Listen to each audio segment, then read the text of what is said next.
તરંગ પ્રકાશશાસ્ત્ર wave optics એનસીઈઆરટીના નવા અભ્યાસક્રમનું ચેપ્ટર નંબર 10. તો વેવ ઓપ્ટિક્સ, વેવ એટલે તરંગ, ઓપ્ટિક્સ એટલે પ્રકાશશાસ્ત્ર. તો આ પ્રકરણનું નામ છે તરંગ પ્રકાશશાસ્ત્ર. આપણે એનો એક ભાગ ભણી ગયા છીએ, કિરણ પ્રકાશશાસ્ત્ર. એ બંને ફિઝિક્સની એક કઈ બ્રાન્ચનો ભાગ છે? ઓપ્ટિક્સ.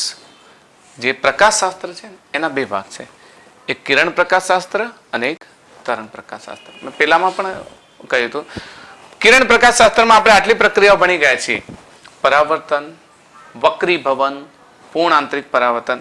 આ પ્રોસેસ આપણે ભણી ગયા છીએ. પણ ઘણી એવી બધી ઘટનાઓ હતી કે જે કિરણ પ્રકાશશાસ્ત્રની મદદથી સમજાવી શકાય નહીં.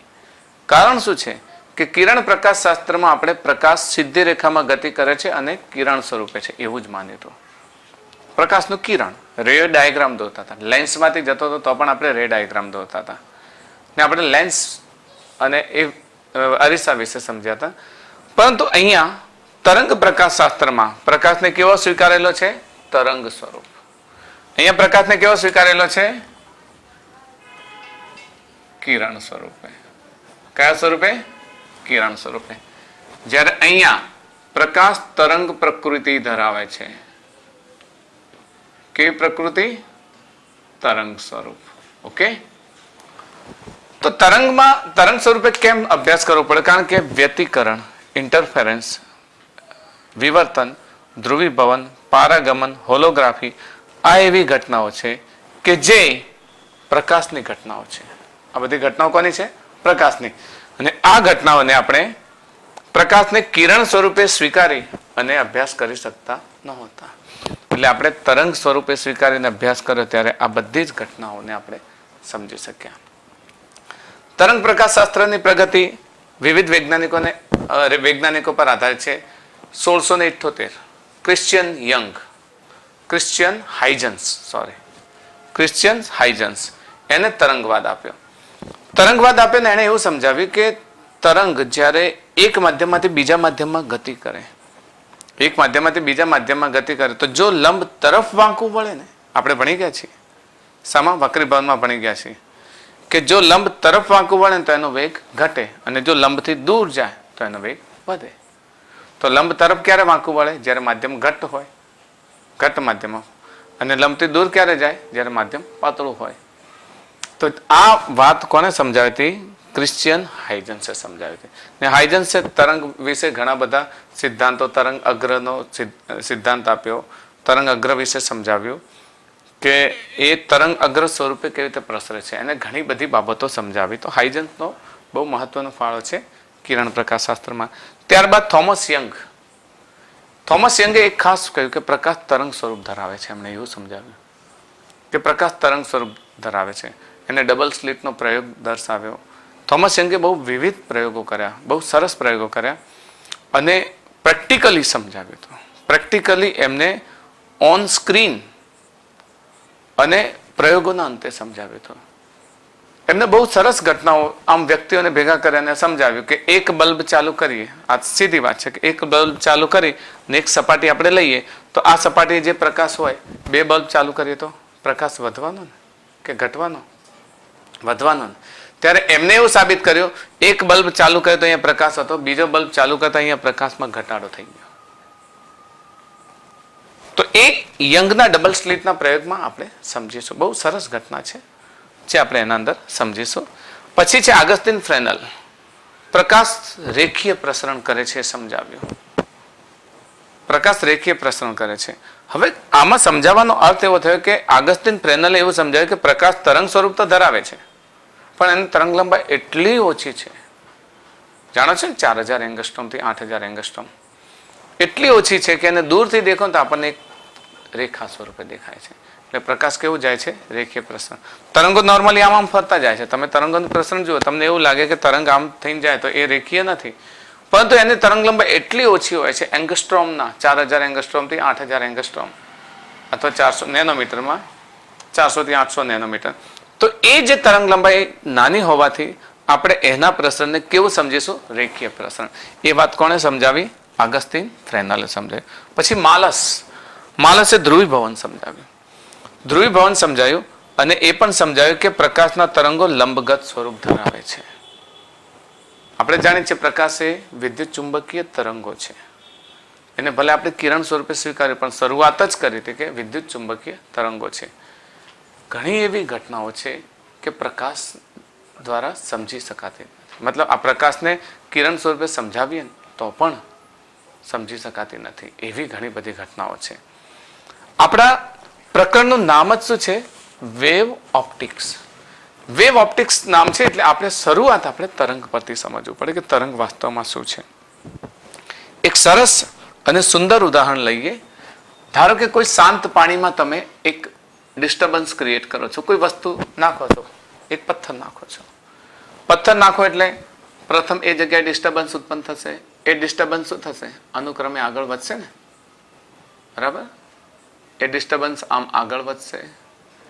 એ ડિસ્ટર્બન્સ હજુ આગળ વધશે અને જેમ જેમ આગળ જઈશું એમ એ ડિસ્ટર્બન્સ શું થશે? આગળ ને આગળ વધતું જશે ને વર્તુળ કેવું થશે? મોટું થતું જશે. ઓકે, તો આ વર્તુળ મોટું થતું જાય છે. હવે આ વર્તુળ મોટું થતું જાય છે. અહીંયા ઘટના શું બને છે કે જે ખાલી આ વિસ્તાર છે, આ વિસ્તાર પાણીનો એ ઉપર હશે. કેવો હશે? ઉપર હશે. ને આ વિસ્તાર કેવો હશે? નીચે હશે. તો નીચે ઉપર હોય વિસ્તારને આપણે આમ કરીએ, નીચે હોય વિસ્તારને આમ લઈએ, ઉપર હોય વિસ્તારને આમ કરીએ, નીચે હોય વિસ્તારને આમ લઈએ, ઉપરને આમ લઈએ. તો જ્યારે આપણે જોઈશું તો આ પ્રકાશને સાઈડમાંથી જોઈએ ને, આ તરંગને, તો આપણને બિલકુલ કેવું સ્વરૂપ બતાવે છે? તરંગનું સ્વરૂપ બતાવે છે. આ જે છે આપણા ઉપરનો વિભાગ ને આ જે છે એ વચ્ચેનો વિભાગ છે. તો સાઈડ વ્યૂ તમે જુઓ તો તમને કેવું લાગે છે? તરંગો દેખાય છે. આ તો આપણે એક નાની વાત કરી, એક પથ્થર નાખી એટલે આપણે ક્રિએટ કરેલી વાત કરી. પૃથ્વી પર સમુદ્રમાં આવતા મોજાઓ આવા જ હોય છે. એ ડિસ્ટર્બન્સ ક્રિએટ થયેલા હોય છે. સમુદ્રના મોજા જે આવે છે એ આવા જ હોય છે, ડિસ્ટર્બન્સ ક્રિએટ થયેલા હોય છે. આપણે બહુ નાના વિસ્તારમાં હોવાથી આપણને રેખીય સ્વરૂપે દેખાય છે. સમજો છો ને? પૃથ્વીના બહુ નાના વિસ્તાર, તમે કોઈ કિનારે ઊભા છો તો ત્યાં આવેલું મોજું તમને સીધું જ દેખાશે કે હા બહુ લાંબુ છે, પણ વાસ્તવમાં એ પ્રકારે જ હોય છે. સુનામી ઉદ્ભવે ત્યારે મોજા બહુ ઊંચા હોય છે, બહુ ઊંચા એના તરંગો હોય છે. That is also wave. તો એ પણ તરંગો જ છે. તો તરંગમાં સૌથી ઊંચો જે ભાગ છે, આ ભાગને આપણે શું કહીશું? ભણી ગયા છીએ, શું કહીશું? શૃંગ. ને આ નીચો ભાગ છે એને શું કહીશું? ગર્ત. આ ખબર છે ને? તરંગ શું છે? ઉર્જાનું પ્રસરણ કરે છે. શું કરે છે? ઉર્જાનું પ્રસરણ કરે છે. માધ્યમના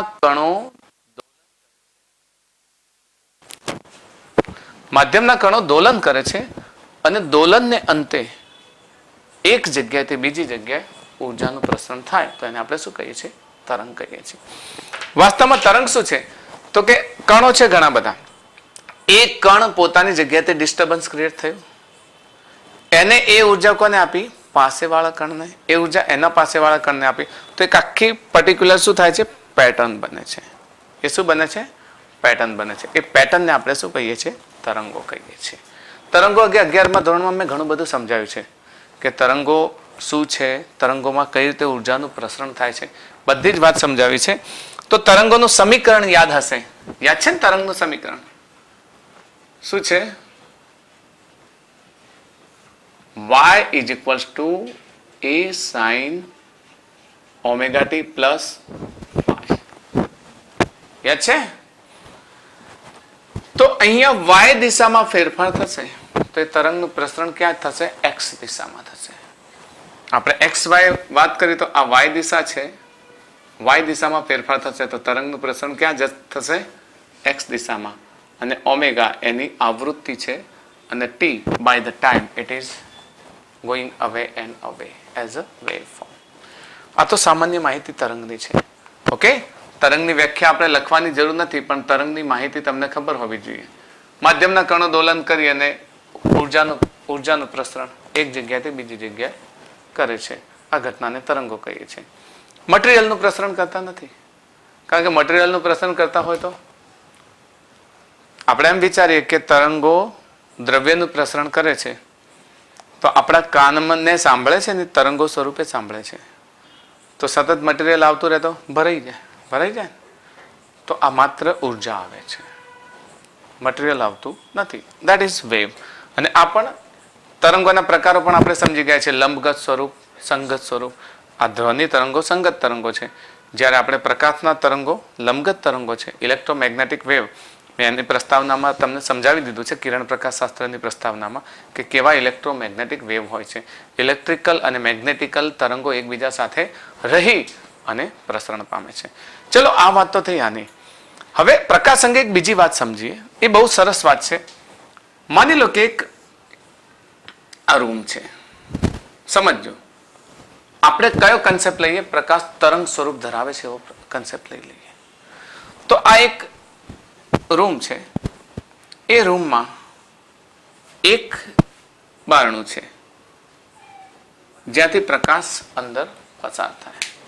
તો જો પ્રકાશ અંદર પસાર થાય અને તરંગ સ્વરૂપ હોય તો એ સામેની દિવાલ પર પ્રકાશિત વિભાગ હશે. ક્યાં હશે? સામેની દિવાલ પર. પણ તમે જો રૂમમાં એક બારી ખુલ્લી હોય તો આખા રૂમમાં તમને પ્રકાશ દેખાય છે. ખૂણોમાં બેઠેલો વ્યક્તિ, આ એક બારી ખુલ્લી હોય તો અહીંયા બેઠેલા વ્યક્તિને પણ અજવાળું દેખાય છે. જોયું હશે તમે?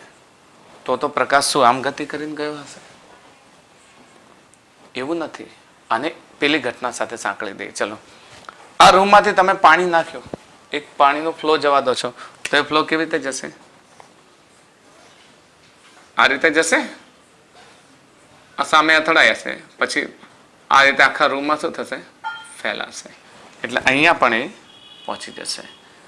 જો સામે બીજો કોઈ રૂમ કે કંઈ હોય તો એના અંદર પણ એ જશે. તમે એક બારી ખોલો તો લાઇટની અસર ઠેઠ દૂર સુધી થાય છે. તમારા ઘરમાં તમે ખોલી જોજો એટલે તમને ખ્યાલ આવે કે કોઈ એક બારી ખોલો ને તો એકદમ બંધ હશે તો તમને અંધારું લાગશે. તો આ જે પ્રકૃતિ છે એ જ પ્રકૃતિ પ્રકાશની પણ છે. તો પ્રકાશના તરંગો પણ આ જ સ્વરૂપે પ્રસરે છે. આ જ સ્વરૂપે પ્રસરે છે.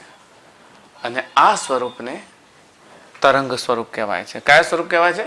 તરંગ સ્વરૂપ. જો રેખીય સ્વરૂપ હોત તો, મતલબ કિરણ સ્વરૂપ હોત તો તે માત્ર સામેના આટલા ભાગ પર પ્રકાશિત ભાગ દેખાય, બીજે ક્યાંય હોત નહીં પ્રકાશ. પણ પ્રકાશ આખા જ રૂમમાં પ્રસરે છે. અહીંયા બેઠેલો વ્યક્તિ પણ જોઈ શકે છે. કેમ જોઈ શકે છે? કારણ કે પ્રકાશ ફેલાય છે, એક્સપેન્ડ થાય છે. ઘણા લોકો દલીલ આપે છે કે પરાવર્તન પામે છે, પણ પરાવર્તન પામવા માટે પણ એની દિશા પર્ટિક્યુલર હોય છે. દરેક જગ્યાએ હોતો નથી. કારણ કે જો આ સ્વરૂપે થાય તો એ પરાવર્તન પણ એ દિશામાં થશે ને. એટલે અહીંયા એ તરંગ સ્વરૂપે ફેલાય છે. એક આ વાત અગત્યની છે. અને એક બીજી વાત, તરંગ અગ્ર સ્વરૂપ. જ્યારે માધ્યમના કણો દોલન કરતા હોય ને તો માધ્યમના કણો, ચાલો આ તરંગની વાત કરીએ, એક આ પર્ટિક્યુલર તરંગની વાત કરીએ, તો આ માધ્યમમાં આ દરેકે દરેક તરંગો સમાન, અહીંયાના જે બધા જ અણુઓ સમાન કળામાં દોલન કરે છે. પછી આ તરંગોના આ વિસ્તારના દરેકે દરેક કણો સમાન કળામાં દોલન કરે છે. તો સમાન કળામાં દોલન કરતા જે તરંગો હોય એને પરિસ્પર્શતું એક પૃષ્ઠ લેવામાં આવે. એ પૃષ્ઠને શું કહીશું? તરંગ અગ્ર કહીશું. એક તરંગ અગ્ર શબ્દ આવે છે. આપણે આના પછીનો ટોપિક જ છે તરંગ અગ્ર. તો તરંગ અગ્ર કોને કહીશું? જે તરંગમાં જે દોલનો સમાન કળામાં દોલન કરતા હોય એમને પરિસ્પર્શતું એક પૃષ્ઠ લેવામાં આવે.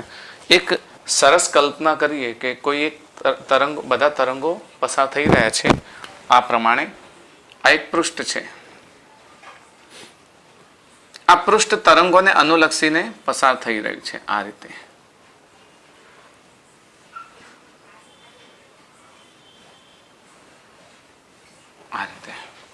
તો જો આ તરંગો છે, આ તરંગના બધા જ દોલનો સમાન કળામાં થાય છે. તો આ પૃષ્ઠ હવે શું થશે? આગળ વધશે. તો આને આપણે શું કહીશું? તરંગ અગ્ર. આ શું થઈ જશે? તરંગ અગ્ર. આ તરંગ જેવું થોડા સમય પછી અહીંયા પહોંચશે.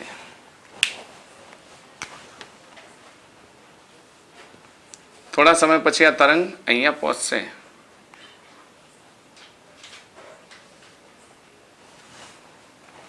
તો આને આપણે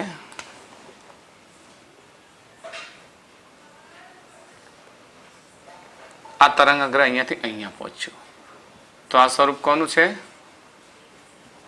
તરંગ અગ્રનું સ્વરૂપ છે. આ કોનું સ્વરૂપ છે? તરંગ અગ્રનું. ટૂંકમાં આ ચેપ્ટરમાં પ્રકાશની ઘણી બધી વિવિધ ઘટનાઓનો અભ્યાસ કરીશું. કઈ કઈ? વ્યતિકરણ, વિવર્તન, ધ્રુવીભવન, પારાગમન, હોલોગ્રાફી. હોલોગ્રાફી નથી આપણા અભ્યાસક્રમમાં, આ બે નથી આપણા અભ્યાસક્રમમાં, પણ વ્યતિકરણ, વિવર્તન અને ધ્રુવીભવન આ ત્રણનો અભ્યાસ કરીશું. પ્રકાશના તરંગ સ્વરૂપને સમજીશું અને મોસ્ટ ઇમ્પોર્ટન્ટ ધ્રુવીભવનના વિવિધ કિસ્સાઓ અને છેલ્લે માઇક્રોસ્કોપ અને ટેલિસ્કોપ અને જે આપણી દ્રષ્ટિમાં મેં નથી કહી વિભેદન શક્તિ, એ વિભેદન શક્તિ ટેલિસ્કોપ દ્વારા કેવી રીતે વિકસાવી શકાય અને જે પ્રતિબિંબ છે એ પ્રતિબિંબનું રિઝોલ્યુશન કઈ રીતે વધારી શકાય, આ બધી જ ઘટનાઓ આપણે આ ચેપ્ટરમાં ભણીશું. ટૂંકમાં પ્રકાશનું જે કિરણ સ્વરૂપ હતું એના બદલે અહીંયા પ્રકાશને આખા જ પ્રકરણમાં શું ભણીશું? તરંગ સ્વરૂપે. અને આ પરાવર્તન, વક્રીભવન, પૂર્ણ આંતરિક પરાવર્તન આ બધી જ ઘટનાઓ કિરણ સ્વરૂપે પણ સમજાવી શકાય છે. ટૂંકમાં તરંગ પ્રકાશ શાસ્ત્રનો અભ્યાસ કરશો તો પ્રકાશનું સંપૂર્ણ સ્વરૂપ તમે સમજી શકશો, જ્યારે કિરણ પ્રકાશ શાસ્ત્રમાં પ્રકાશની લિમિટેડ ઘટનાઓ સમજશો. ઓકે, તો આ આપણા અભ્યાસક્રમમાં રહેલો તરંગ પ્રકાશ શાસ્ત્ર. હવે નેક્સ્ટ આપણે અભ્યાસ કરીએ વેવ ફ્રન્ટ. આપણે તરંગ પ્રકાશ શાસ્ત્રમાં તરંગ અગ્રની સંભાવના વિશે સમજીએ. એક ઉદાહરણ લેવું છે કે જાણે શાંત પાણી છે, પાણીની અંદર તમે પથ્થર નાખો તો ખબર છે ને ગોળાકાર વલય ઉત્પન્ન થાય, જસ્ટ ધીસ કાઇન્ડ. તો આ અહીંયા તમે પથ્થર નાખ્યો એટલે અહીંયા ઉર્જા આપી, ઉર્જા આપી એટલે એ ઉર્જા શું થશે? પ્રસરશે, અનુક્રમે બીજા ત્રીજા. તો આ જે વલયો છે એ પાણીની ઉર્જાનું સંચરણ બતાવે છે, મતલબ ઉર્જા પ્રસરે છે. હવે અહીંયા ઘટના શું થાય છે કે જેવો પથ્થર અહીંયા પડશે કે એની ચારે તરફના જે કણો છે એ કણોમાં તરંગો ઉત્પન્ન થશે, તરંગો ઉત્પન્ન થશે. હવે જે બિંદુ આ કેન્દ્રથી સમાન અંતરે રહેલા આ બધા બિંદુઓ છે ને એ બધા જ બિંદુઓ સમાન કળામાં દોલન કરે, સમાન કળામાં. ને એમને પરિસ્પર્શ તો એક પૃષ્ઠ લઈએ આપણે, આ પૃષ્ઠ, પછી એના પછી બીજું પૃષ્ઠ. તો જ્યારે આપણે વાત કરી છે પ્રસ્તાવનામાં કે કેન્દ્રથી આ લોઅર સ્થાનાંતર, અપર સ્થાનાંતર, લોઅર સ્થાનાંતર, અપર સ્થાનાંતર, લોઅર, એમ કરતા કરતા આપણને એક તરંગ મળે છે. આડછેદમાં જોઈએ તો શું મળે છે? તરંગ મળે છે. તો આ તરફથી જોઈશું તો પણ એવું ને એવું જ આપણને તરંગ મળશે, એવું ને એવું જ તરંગ મળશે. તો આ કણ અને આ કણ જે દોલન કરે છે એની કળા કેવી છે? સમાન છે. અહીંયા આપણે આ તરફ કણ બનાવીએ તો પણ આ કણ અને આ કણ જે દોલન કરે છે એની કળા કેવી છે? સમાન છે. તો બધા જ કણો સમાન કળામાં દોલન કરે છે.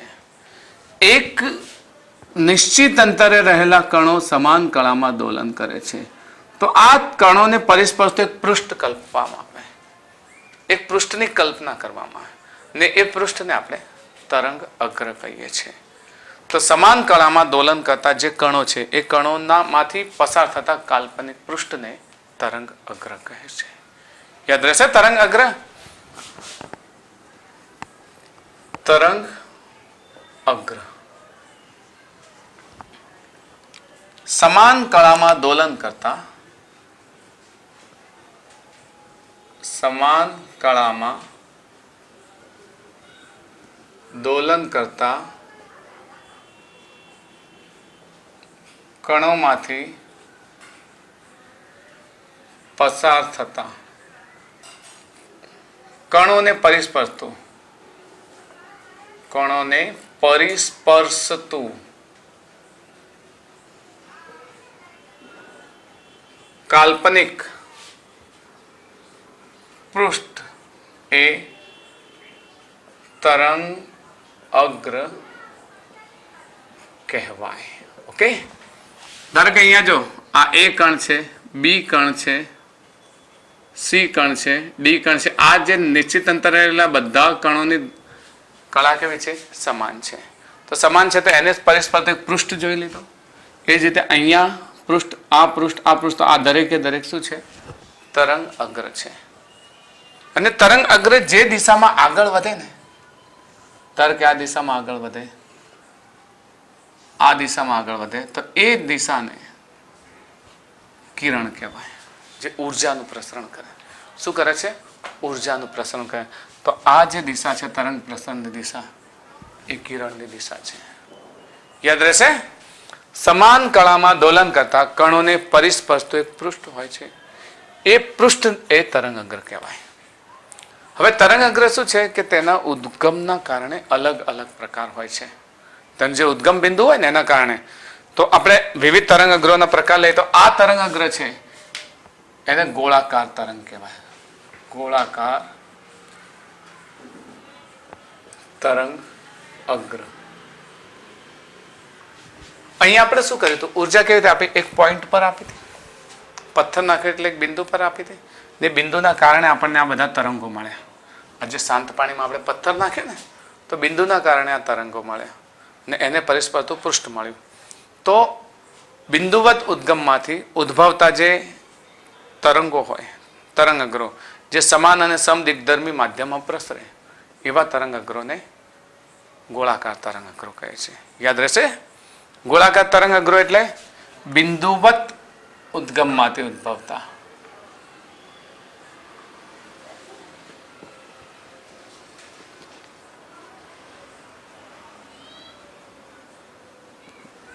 અને સમાન તથા સમદિગ્ધર્મી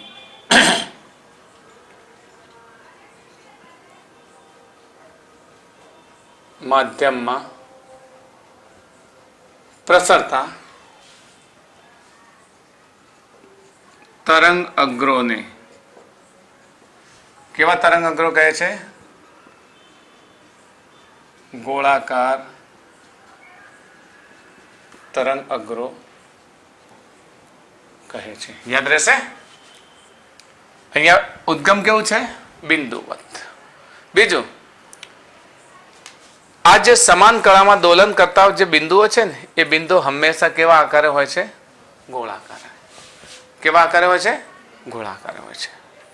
આ જે બિંદુઓની જે પેટર્ન છે એ પેટર્ન કેવી રહેશે? ગોળાકાર રહેશે. તો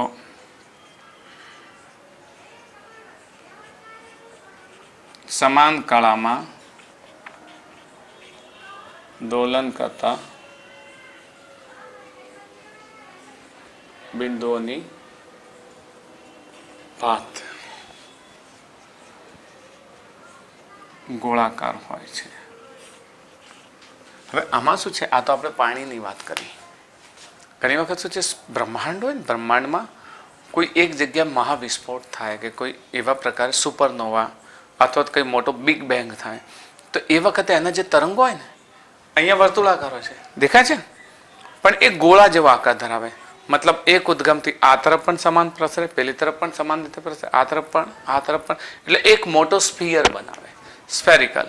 એ આગળ વધે એટલે બીજો સ્ફેરિકલ બને, કારણ કે તરંગો જેમ જેમ પ્રસરે એટલે એને પરિસ્પર્શતું પૃષ્ઠ હોય ને એ ગોળાકાર હોય. તો આવી ઘટનાઓ પણ બ્રહ્માંડમાં બને છે. સૂર્યની જ્વાળાઓ, સૂર્ય જે તરફ વિસ્ફોટ પામે, એક બિંદુ વિસ્ફોટ થાય તો એની જ્વાળાઓ પછી એ ગોળાકાર તરંગ સ્વરૂપે આગળ જાય છે. આ બધી ઘટનાઓ તરંગોમાં થાય છે, બરાબર? તો આ તરંગ પ્રકાશશાસ્ત્ર. પછી નળાકાર તરંગો. ગોળાકાર તરંગો બીજા છે, નળાકાર તરંગ અગ્રો. ચલો, નળાકાર તરંગ અગ્રમાં શું લખીશું? ઉદ્ગમ કેવું હશે? અહીંયા બિંદુવત હતું તો પેલામાં કેવું હશે? રેખીય ઉદ્ગમ. રેખીય ઉદ્ગમ તમે જુઓ, ટ્યુબલાઇટ હોય ને, પેલી આપણે જે લાઇટ માટેની જે ટ્યુબલાઇટ હોય એ ટ્યુબલાઇટને ચાલુ કરો તો એમાંથી ઉદ્ભવતા જે તરંગો હોય ને એ તરંગો કેવા પ્રસરે છે? નળાકાર સ્વરૂપે પ્રસરે છે, કારણ કે એ લાઇટ કેવી છે? રેખીય ઉદ્ગમ છે. બલ્બ છે એ બિંદુવત ઉદ્ગમ માની લેવાનું, પણ જે ટ્યુબલાઇટ છે કેવું છે? રેખીય ઉદ્ગમ. તો એમાંથી ઉદ્ભવતા તરંગો કેવા હશે? નળાકાર હશે અને નળાકાર સ્વરૂપે પ્રસરશે. ઓકે, તો અહીંયા લખીશું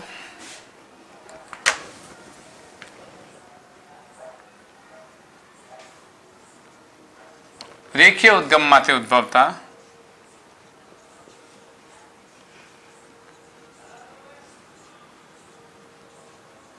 ઉદ્ભવતા તથા સમાન અને સમદિગ્ધર્મી માધ્યમમાં પ્રસરતા તરંગ અગ્રોને નળાકાર તરંગ અગ્રો કહે છે.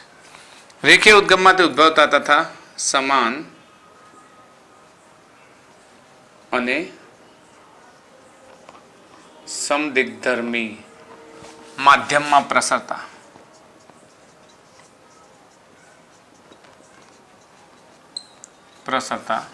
તરંગ અગ્રોને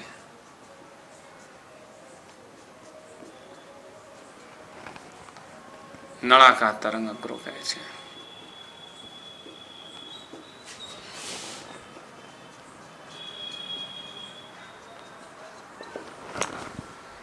કઈ રીતના હોય તો કે આ એક રેખીય ઉદ્ગમ વિચારી લઈએ કે એક રેખીય ઉદ્ગમ છે.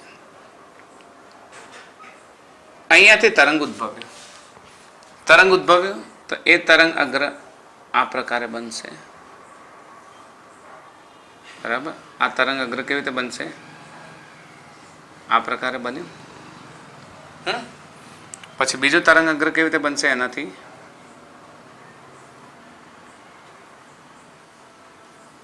આ પ્રકારે બનશે. ત્રીજું તરંગ અગ્ર એનાથી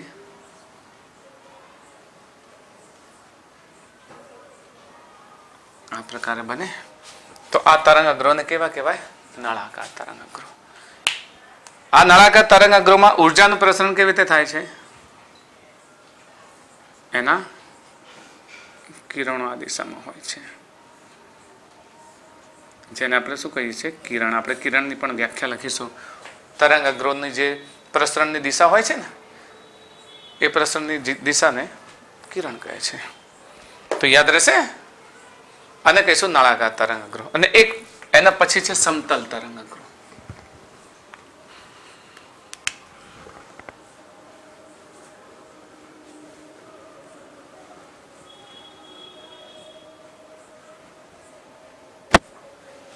સમતલ તરંગ અગ્ર. સમતલ તરંગ અગ્રમાં ઉદ્ગમ શું હોય? ઓફકોર્સ સમતલ જ હોય. આપણે જે છત પર લાઇટ લગાવવામાં આવે ને, પેનલ લાઇટ આપણે અહીંયા લાગેલી છે, બરાબર? તો એમાં જો ઉદ્ગમ શું છે? સમતલ છે. સમતલ છે તો એ તરંગનું ઉદ્ગમ કેવું હશે? સમતલ હશે. સમતલમાંથી ઉદ્ભવેલા જે તરંગો છે એ સીધે સીધા સમતલ તરંગ અગ્ર સ્વરૂપે આગળ વધે છે. તો આપણે શું લખીશું?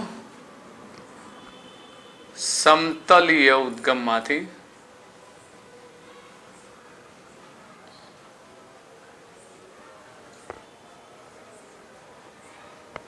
ઉદ્ભવતા અને સમાન તથા સમદિગ્ધર્મી માધ્યમમાં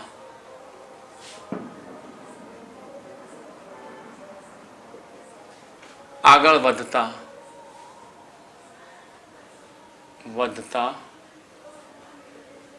તરંગોને શું કહીશું?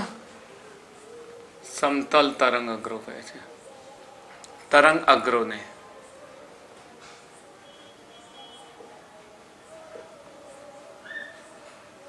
સમતલ તરંગ અગ્રો કહે છે.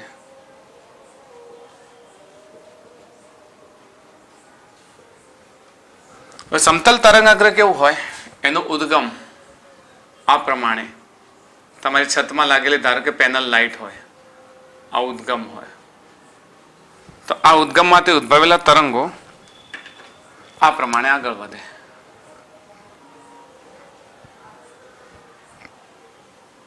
તો એ પ્રમાણે એ તરંગ અગ્ર પણ શું થશે? આગળ વધશે. ઓકે, આ તરંગ અગ્રો ધીરે ધીરે શું થશે? આગળ વધશે. તો આવા તરંગ અગ્રને આપણે શું કહીશું? સમતલ તરંગ અગ્રો કહીશું. યાદ રહેશે. હવે તરંગ અગ્ર સમજીએ છીએ તો એની સાથે સાથે એક કિરણની પણ વ્યાખ્યા લખવી પડે. બોલો, કિરણની વ્યાખ્યા શું કહીશું? બોલો. હા, બરાબર. તરંગ અગ્ર જે દિશામાં ગતિ કરતું હોય તે દિશાને આપણે શું કહીશું? કિરણ કહીશું. તરંગ અગ્રના પ્રસરણની દિશાને શું કહીશું? કિરણ કહે છે. આ આ તો આ વાત થઈ તરંગ અગ્ર વિશે. હવે જ્યારે આ તરંગ અગ્રો, આપણે તો લેન્સ ભણી ગયા, અરીસો ભણી ગયા, યાદ છે ને? લેન્સ અને અરીસો ભણી ગયા. તો ધારો કે આ તરંગ અગ્રો બહિર્ગોળ લેન્સ પર આપાત થાય તો શું ઘટના થાય? ખબર તો આવી છે ને? તરંગ અગ્રો બહિર્ગોળ લેન્સ પર આપાત થાય તો આપણે લખીશું તરંગ અગ્રો બહિર્ગોળ લેન્સ પર. ધારો કે આપણો લેન્સ છે,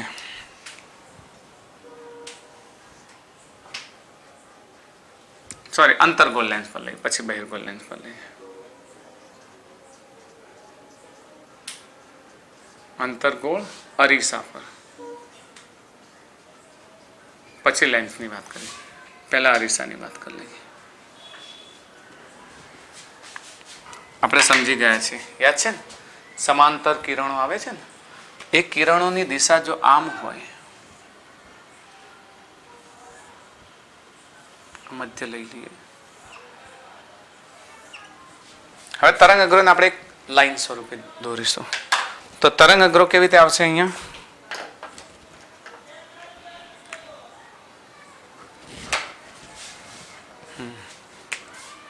તરંગ અગ્રો આ સ્વરૂપે આવશે.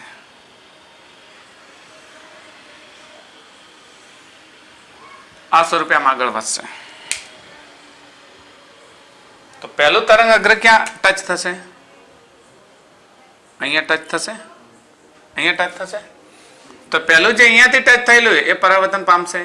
પછી એના પછી અહીંયાથી આમ પરાવર્તન પામશે, અહીંયા છેલ્લે અડેલું પરાવર્તન પામશે, અહીંયા આમ પરાવર્તન પામશે, અહીંયા આમ પરાવર્તન પામશે.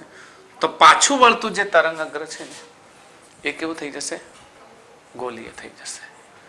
કેવું થઈ જશે? ગોલીય. એને આ રીતે આપણે સમજીશું, કારણ કે એના પ્રસરણની દિશા પણ લેવી હોય ને તો આપણે યાદ છે ને, ક્યાં ભેગા થયા કિરણો? એફ પર ભેગા થાય ને. તો એ તરંગ અગ્ર કયા સ્વરૂપે આવશે? હવે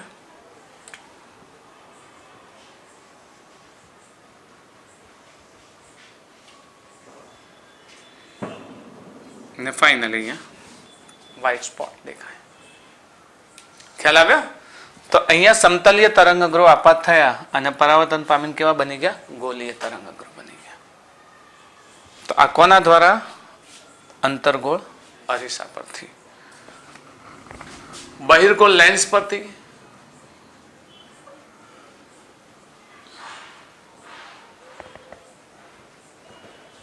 તો બહિર્ગોળ લેન્સ આપણે બનાવીએ છીએ ને, આ બહિર્ગોળ લેન્સ બનાવ્યો. તો આપણા તો એ જ પ્રકાશના કિરણો કેવા હતા? સમાંતર હતા ને. અને પછી એ આગળ વધી અને એક પોઈન્ટે શું થયા હતા?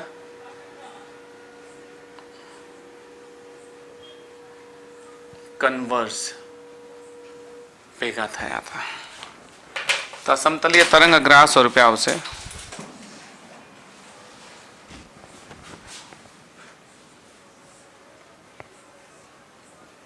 આ સ્વરૂપે આવશે અને આમાંથી ડાયવર્સ થઈ જશે. શું થઈ જશે?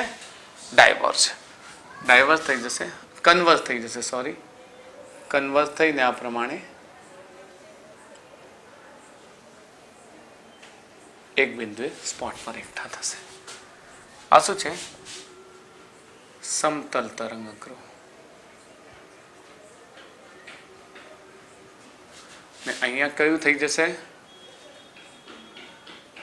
ગોલીય તરંગ અગ્ર. યાદ રહી જશે? હવે એ જ પ્રમાણે તમને મનમાં પ્રશ્ન થતો હશે કે સર આ અંતર્ગોળ લેન્સ હોય તો શું થાય?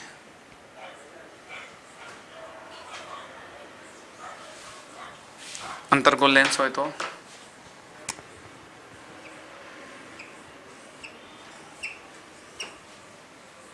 અહીંયાથી આ દૂર જશે ને, બરાબર?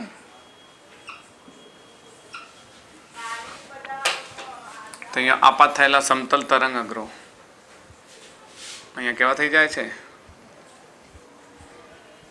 ફેલાય છે. શું થાય છે? એક્સટેન્ડ થાય છે. સમજે છો ને? ગોલીય બને છે આ ગોલીય બને છે એક સ્થાને એકઠા થવા માટે, આ ગોલીય કેવા બને છે? ફેલાવા માટે. તો વિવિધ તરંગ અગ્રો. હજુ મગજમાં પ્રશ્ન થાય કે પ્રિઝમમાંથી શું થાય? તો પ્રિઝમમાંથી પસાર થાય ત્યારે આ પ્રિઝમમાંથી આપત થયેલા આપણા પ્રકાશના કિરણો કેવા હતા? 1, 2 and 3. પછી આમ આમ આમ થઈને પછી આમ આવતા હતા. યાદ છે ને તમને લોકોને? તો તરંગ અગ્ર એ જ પ્રમાણે આપાત થતા હતા અને એ જ પ્રમાણે શું થતા હતા? પરાવર્તન, વક્રીભવન પામતા હતા, એની દિશા બદલતા હતા. ટૂંકમાં તરંગ અગ્ર જ્યારે આ હાઇગેન્સે સમજાવ્યું ત્યારે તરંગ અગ્ર આપણને હવે પછી હાઇગેન્સનો સિદ્ધાંત સમજવા માટે ખૂબ અગત્યની ભૂમિકા ભજવશે. ને તરંગ અગ્રની જો સંકલ્પના તમે વ્યવસ્થિત સમજી જશો ને તો તમે રે ઓપ્ટિક્સને વ્યવસ્થિત સમજાવી શકશો, વેવ ઓપ્ટિક્સને. કારણ કે વેવ ઓપ્ટિક્સમાં જ્યારે તમે વિવર્તન સમજશો તો એ વિવર્તનમાં આનો ઉપયોગ થાય છે. ઇન્ટરફેરન્સમાં, ડિફ્રેક્શનમાં, વ્યતિકરણમાં, એટલે વ્યતિકરણ અને વિવર્તનમાં આનો ઉપયોગ થાય છે. યંગના ડબલ સ્લિટના પ્રયોગમાં પણ આ સંકલ્પનાને આપણે લઈશું. ટૂંકમાં આ તરંગ નાના ભાગમાંથી નીકળે તો કેવું થઈ જાય? ગોળાકાર થઈ જાય. કારણ કે હવે આ તરંગને આપણે ભવિષ્યમાં સ્લિટમાંથી નીકાળીશું. શામાંથી નીકાળીશું? સ્લિટમાંથી. સ્લિટ કોને કહે છે? તો કે એક પ્રકાશનો અવરોધથી એક આડસ હોય છે. બહુ નાની, આટલી મોટી સ્લિટ રાખી, આ બહુ નાની સ્લિટ છે. હવે આ તરંગ અગ્ર શું થશે? અહીંયા આપાત થશે. પછી અહીંયાથી જ્યારે નીકળશે ને અહીંયાથી ત્યારે એ તરંગ અગ્ર કેવું થઈ જશે? ગોલીય થઈ જશે. સમજો છો ને તમે? કારણ કે એની કિનારીઓ, આ નાની સ્લિટ છે, મોટી સ્લિટમાંથી નીકળશે તો એની ખાલી કિનારી જ વળશે, એની ફક્ત કિનારી જ વળશે. આ મોટી સ્લિટ છે, ધારો કે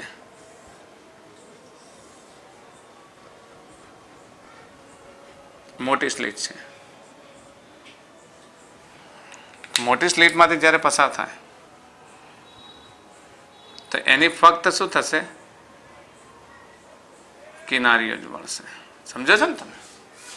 આ બધું વ્યતિકરણ, વિવર્તનમાં બધું આપણે સમજીશું.